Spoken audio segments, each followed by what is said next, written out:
Luke King. God, it feels good to be making this video. I am here today to talk about the Canterbury-Bankstown Bulldogs victory over the Parramatta Eels. Now, throughout the week, I've done my tip to predictions videos. I had talked about this game, and I feel like the scoreline, it was kind of what I was expecting.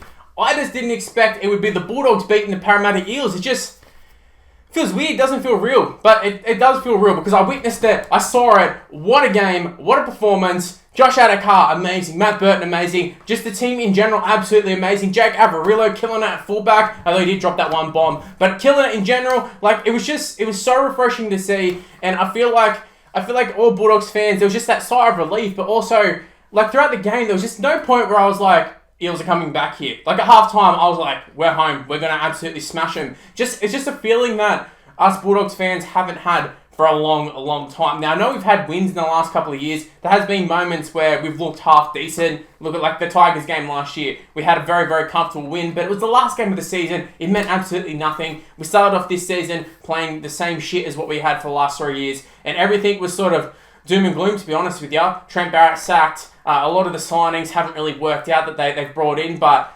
yesterday, like a guy like Tavita Penguin Jr., I thought he was so good. Luke Thompson didn't even play. So much promise from this side, and even going into the season, there was so much expectations, not necessarily to make the 8 or to make the top 4 or do anything crazy, but we just expected to not come last. And yesterday was a perfect example of what this team can do. And I know a lot of teams, and look at the Tigers this year, we've seen teams be able to string a couple games throughout the season and look pretty good against some pretty decent sides.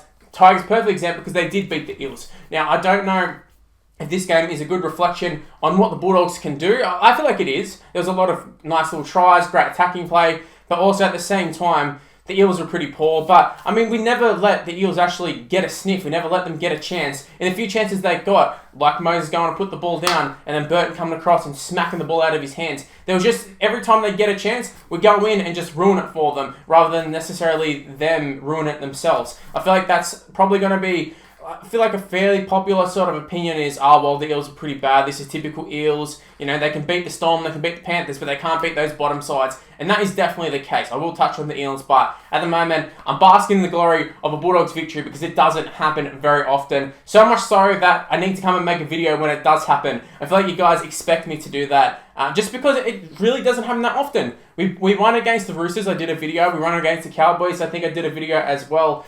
The Roosters one in particular, I feel like it was one where it was scrappy, and I feel like the point that I'm trying to make is that in the last couple of years, we have won games, but they've always been scrappy, they've always been a dogfight, right to the death, we could have lost it, those sort of ones. There was no ones where I can sit back and, like I said, at halftime, be like, this is comfortable, I like this, let me have another beer, this is fun, I like this, I like football all of a sudden. They've always been shitty, scrappy wins that when it happens, you're like, wow, what a victory, what a performance, I love rugby league, how good's the Bulldogs, etc., etc. But this sort of game, especially against the caliber of side, I know the Eels, like I said, definitely were not at their best, but in terms of their lineup, that's pretty much their full-strength lineup, and we absolutely towed them up, absolute demolition job on them, no chance. Did get a few slices of luck, like the Averillo one, the intercept. 9 times out of 10, he either misses it or they throw the dummy or whatever. I've been complaining about Duffy doing it all season, going for those sort of plays. And then Averillo does it once and it actually comes off and he runs the length of the field. I don't know if that kind of justifies Duffy going for it or what's the go, but I am liking Jake Averillo at fullback. Obviously got a lot of things to work out, but him just having that freedom to move around. I mean, obviously the dude is a talent. There's a reason that they've been trying to force him into this side in positions that he's never played before, including fullback. Like, I don't think he's played lower grades at fullback or anything like that, but his skill set really does suit it. So I'm keen to see how Jakey goes for the rest of the season, even going forward, because we definitely, we've struggled with fullbacks since Ben Barber's been gone. Sam Perrott was serviceable, Will Hopewadi was serviceable, but we haven't had a gun fullback in a long time. Is Jake Averillo the man? Probably not, but let's enjoy it while we can. I'll touch on the Eels here. Obviously, they've got a lot to work on.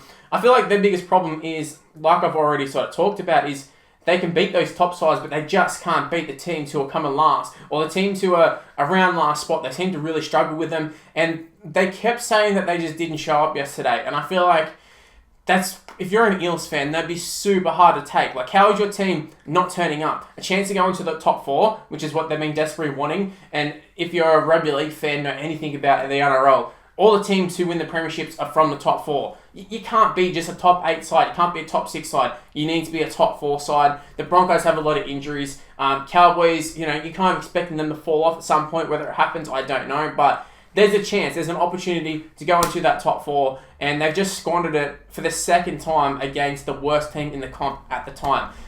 It'd be killing me if I was an Eels fan. You go from the highs of beating a team like the Panthers who nobody could beat, and then you go and lose to the team that nobody could lose to. It'd be doing my head in if I'm an Eels fan.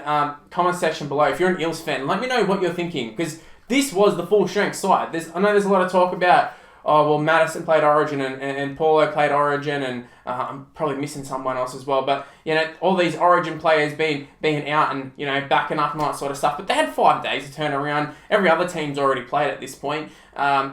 There's just no excuses for that. There is no excuses. And I know the Bulldogs played really, really well. And I feel like if the Dogs play like that majority of the time, I think we'll be, competitive to make the top 8. Will we make it? Probably not. Definitely not. But just in terms of being competitive and being able to beat some more teams this year and avoid the wooden spoon, it feels weird to be talking about the wooden spoon after a performance like that. But it's just the reality of the situation.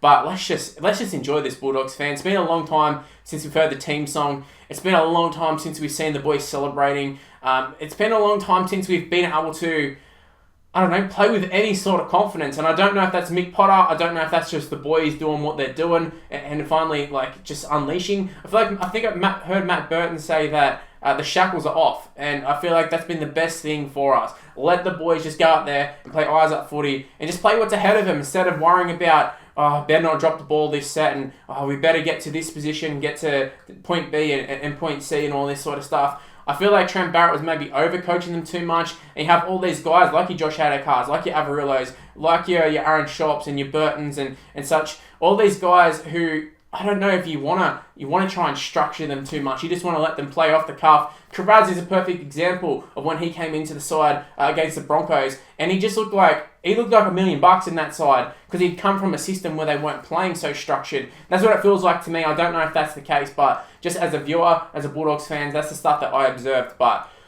oh man, what a performance. I could talk all day about this one. Usually I get on these videos and I'm sort of like, I better wrap it up now, I guess. But at the moment, it's just like I don't even want to wrap it up. I just want to keep talking. But unfortunately, that's what I'm going to have to do. Hopefully, you guys did enjoy the video. If you did, make sure you go ahead and smash the like button and subscribe to the channel if you're new around here. Also, make sure to use the notification bell. Don't rely on the sub boxes. Use the notification bell and never miss any of my videos. Also, while you're at it, go ahead and chuck me a follow on social media. It's on the screen right now. It's Mr. Luke and YT for the most part. My Facebook's Mr. Luke, but everything else, including Snapchat, including TikTok, Mr. Luke and YT, give me a follow, give me an ad. Also, become a member of the channel. Shout out to everybody who's already currently a member. It really, really helps out the channel a lot. There's a link in the description below. Click on that. Go take a look at all the levels you can sign up for and become a member of the channel. I'm going to wrap things up here. Thanks for watching, guys. Basically, I just want to finish this off by saying that I feel like the world would be a happier place if the Bulldogs won more games. Thank you. See ya. Bye.